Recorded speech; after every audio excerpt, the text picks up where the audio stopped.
It's an unmistakable theme, isn't it? You recognise it anywhere. Created by Ian Fleming in 1953, James Bond quickly made the jump to the big screen and has been a fixture in our movie guides for nearly 50 years. And in that time, 25 Bond films have been made. How many have you seen? To celebrate a recent birthday, Athena Stamos and her equally Bond-mad boyfriend Brad spent 3 days watching all 25 Bond movies back to back. The Bondathon was recorded and has been posted on their website, commanderbond.net, alongside the rankings for each film. So, Athena Stamos and her boyfriend Brad join us live from the United States this morning. Good morning. Good morning to you. Hi, how are you? Look, I'm glad you're both there. I'm glad you're both still talking to each other. Oh, yes, of course. It was a great experience.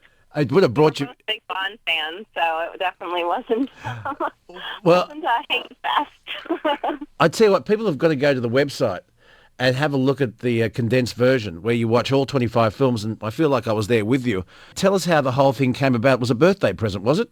Yeah, it was for my birthday, and I just wanted to do something kind of fun and different, and hey, why not have a 3-day open door policy? Well, see, there aren't many film franchises where you can actually watch 25 films. Star Wars doesn't have that many. The Godfather only had 3.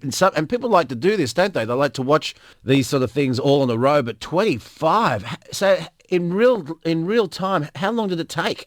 It was 3 full days, pretty much starting from the morning of day 1 to the very late night of day 3. It was a very long time. We did have a couple really short sleeping breaks, like maybe about 3 hours after each day, but it was pretty much nonstop James Bond. And it was an open house because I'm watching you there on your website. You had people coming and going all the way through.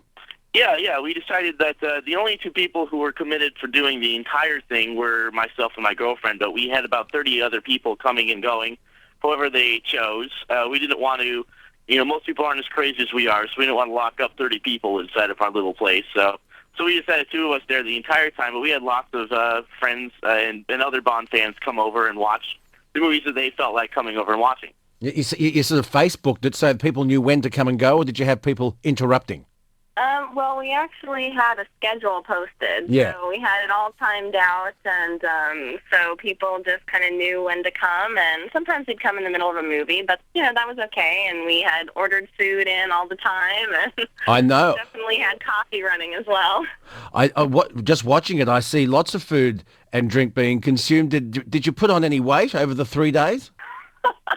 I don't know. I didn't even want to try and check. All right. You also rated the movies. You had scorecards. It was a bit like an Olympic judging. Yeah. The one thing we decided that would be kind of fun was to shake it up is to answer that immortal question of what is the best Bond film.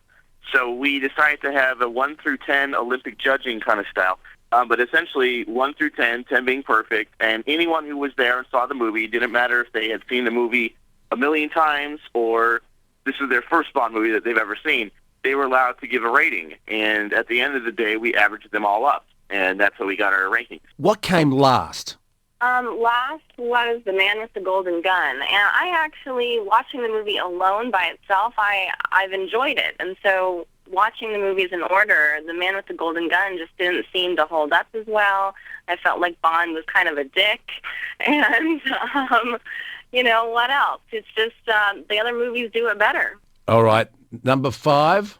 Number 5 was Goldeneye. That one was one of the best modern movies. It was the first James Bond in about 6 years. The series went for a hiatus for a little bit, and then it came back with Pierce Brosnan's debut. And it's a really fun movie that has a great villain and a great... it's just a really slick action movie that's also a great Bond movie. Number 4, Athena? Number 4 was On Her Majesty's Secret Service with George Lazenby, and, he was the Australian model. Yeah. He was Bond for one time. So, his movie is great. Like, he's a good Bond, and the story is great. So it definitely held up, and it's a very moving story. Number 3? Number 3 was The Spy Who Loved Me, which I think is... Roger Moore. Moore movie. Yep, most people agree that's his best movie. It's very fun. It has a great villain in the form of Jaws, the 7-foot-tall henchman with the metal teeth. With the metal teeth, yeah. You in that one, yeah, he's fantastic, and it's got a lot of. It's one of the best Bond movies. That's the biggest Bond movie. It has lots of really big sets and action sequences. A lot of fun. Well, that's actually my favourite, and I saw, Athena, you gave it a 10, I think. Oh, yeah, it definitely deserves a 10 from me. Yeah, that's my favourite. And don't you love that opening sequence when he's on the skis and they're chasing him and he jumps off the cliff and the parachute is the Union Jack? Oh, yeah, that is absolutely classic. Classic moment, yeah. And that wonderful Carly Simon song written by Marvin Hamlish starts. Nobody does it better. That's my favourite. Anyway, number 2. Number 2 was 2006's Casino Royale with Daniel Craig, and I have to say I saw that movie 9 times in the movie theaters. Oh, so God. Definitely deserves a number 2 from me. All right, and the number 1 movie, the number 1 James Bond movie, according to Bondathon, is? Goldfinger. That's the only one. It got a perfect 10 from everyone who was in attendance, and deservedly so. It's definitely one of my favorites. Now, here's a bit of trivia, and I wonder if you can give me this off the top of your heads. How many Bond theme songs involves Shirley Bassey? There were 3. It was Goldfinger was the first, then Diamonds Are Forever, and then Moonraker. She did 3, and I wouldn't be surprised if she does a 4th one, because the current composer just did an album with her. So I wouldn't be surprised if we see another one before in the next decade or so. And what about Paul McCartney's Live and Let Die? That was a great theme, wasn't it? That is my favorite song of all time. Not just my favorite Bond theme. I think it's my favorite Bond. It's my favorite song of all time. It always gets my heart going listening to it. I went to see him in concert just to see him do that song. Oh, really? Yep, he was great. I mean, he still is great with that song. They put on a really good performance. All right. Yeah, a big part of the Bond movies is the music. Even if the movies themselves aren't that great, they almost always have fantastic music. It's kind of cool to listen to the different styles of music as time progresses. They all have that sort of Bond sound. It's interesting. It's like a time warp to listen to all the different themes and how they kind of in the change of music throughout the years. Yeah. Well, look, what's the next project? Is there going to be a next project? Yeah, actually, we had so much fun having friends over and just having a great time. We're doing a Trek-a-thon, so all Oh, of the no. Star Trek films. Oh, no. 2 days. No. Do you not like Star Trek?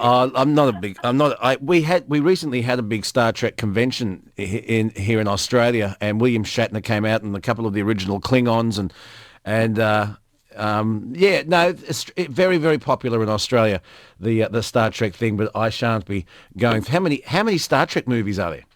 Well, there's only 11, so it's going to seem like a cakewalk. Oh, you'll knock that over in no time at all. Listen, guys, lovely to talk to you both. Thank you for talking to us here on Wake Up Australia, and good luck with the next project. Athena Stamos and Brad Hanson, thank you very much for your time this morning. Thank you so much.